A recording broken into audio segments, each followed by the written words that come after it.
Hello everyone, this is John Smart in part 2 of our Screenr series here that I started.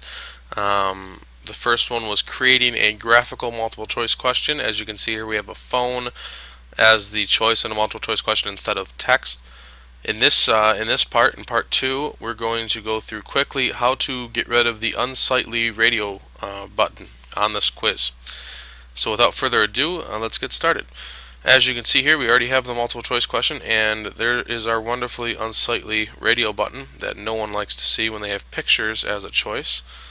So we're just going to go up here to Insert Shape, and we're going to choose an oval. And if you hold down Shift, you'll make a perfect circle.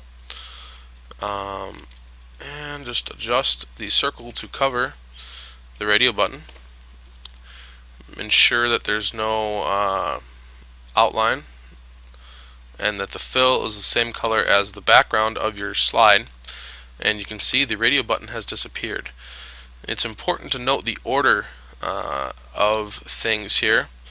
As you can see in our timeline down here at the bottom, you have the oval, which is on top, then you have the radio button box, and then finally the phone, which is all the way on the bottom. So you have the oval, radio button box, and then the phone. And as you can see, if we were to preview this, the radio button is gone. Now, one thing to note, in this scenario, my hover color is the same color as both my radio button and my background.